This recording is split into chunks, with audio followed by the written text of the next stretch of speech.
Alors, à présent, on va parler des séries exponentielles. Alors nous, dans les deux vidéos précédentes, on a déjà parlé des séries géométriques et des séries de Riemann. Donc ce sont deux types de séries usuelles dont il faut connaître absolument le cas de convergence ou de divergence. C'est vraiment du cours et il faudra dans les exercices les utiliser énormément. Alors d'abord les séries géométriques, on s'en souvient, il y en a trois. Les trois qui sont juste ici. Et pour toutes ces séries, elles ne convergent que si et seulement si la valeur absolue du Q qu'on trouve partout ici est strictement inférieure à 1. Et alors aussi attention, mise en garde sur les sommes qu'il faut connaître. Voilà, les trois sommes, les voici, il faut vraiment les avoir en tête. Et attention, ici on démarre bien à 0 parce qu'on commence avec du K. Ici le K démarre à 1 parce qu'on a du K moins 1. Et ici le K démarre à 2 parce qu'on a du K moins 2. Vraiment très très important d'avoir tout ça en tête. C'est-à-dire qu'avec les séries géométriques, on sait vraiment deux choses. On sait quand est-ce qu'elles convergent, c'est lorsque Q en valeur absolue est strictement inférieur à 1. Mais en plus, on connaît leurs sommes respectives. Ça c'est vraiment un truc génial. On n'a pas ça par exemple avec les séries de Riemann qu'on a vu à la vidéo précédente. Voilà, avec les séries de Riemann, nous on sait simplement qu'elles convergent si et seulement si le petit alpha qui est ici est strictement plus grand que 1. C'est-à-dire que là, on n'a aucune information sur les sommes des séries de Riemann. On ne sait pas ce vers quoi ça va tendre lorsqu'il y a convergence. C'est-à-dire que si jamais alpha prend la valeur de 5,8, on ne sait pas vers quoi la série de Riemann va tendre. On sait simplement que c'est bon, ça va converger puisque alpha est égal à 5,8 et donc c'est bien strictement plus grand que 1. Mais on ne sait pas quelle sera la somme de cette série. Et en revanche, avec les séries exponentielles, c'est le troisième et dernier grand type de série qu'il faut que vous connaissiez. Et bien là, ce sera comme pour les séries géométriques. On saura non seulement quand est-ce que les séries exponentielles vont converger, à vrai dire, elles vont tout le temps converger, mais en plus, on connaîtra leur somme. Et c'est ça qui sera vraiment super sympa. Et voilà les fameuses séries exponentielles. Alors, elles peuvent faire peut-être un petit peu peur au début quand on n'en a pas l'habitude, parce qu'on se dit nom d'un chien, il y a une puissance n au numérateur et un factoriel n au dénominateur. Et puis on a du x en prime. Waouh, ça fait quand même beaucoup de choses. Alors le x, déjà, il faut bien avoir en tête, c'est un nombre réel absolument quelconque. Exactement comme pour le alpha tout à l'heure avec les séries de Riemann. Ici, le x qui est ici, on s'en fiche éperdument de sa valeur. C'est un nombre réel quelconque fixé. Et le truc, bien évidemment, c'est que comme toutes les séries, le n qui se trouve ici et là, en fait, c'est lui l'indice de notre série. C'est lui qui va bouger d'une unité en unité, de 0 jusqu'à plus l'infini. Alors attention d'ailleurs ici, n va bien commencer à 0, ce sera très important. Et oui, puisque factoriel 0, ça fait 1. Un petit rappel tout de même très important. Et au niveau de la grammaire mathématique, si l'on veut, là, on ne dit pas 0 factoriel, on dit bien factoriel 0. Bon, mais tout ceci étant dit, on ne voit pas bien le rapport avec la notion d'exponentielle, puisque ça, comme on l'a dit, c'est bien une série exponentielle. On s'attendrait à voir de l'exponentielle quelque part.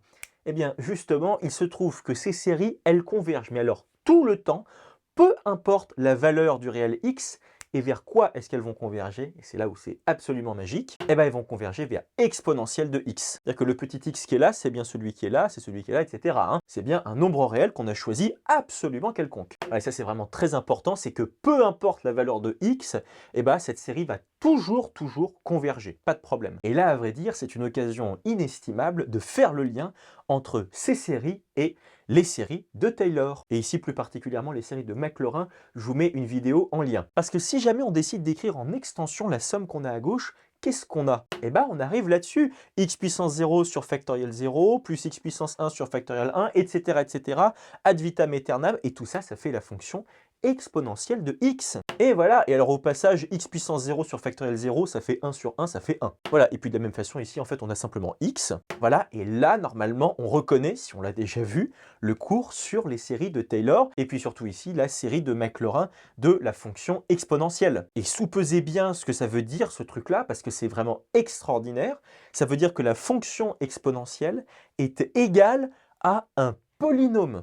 Est égal à un polynôme avec une infinité de termes, ok? Mais vous avez bien 1, c'est bien un polynôme, plus x, c'est un polynôme, plus x carré sur factoriel 2, x carré, c'est un polynôme, plus x puissance 3 sur factoriel 3, c'est aussi un polynôme. Là, le factoriel 2 et le factoriel 3, ce sont des constantes multiplicatives. Donc en fait, à gauche, là, vous n'avez que des polynômes. C'est un méga polynôme infini. On a bien une infinité de termes.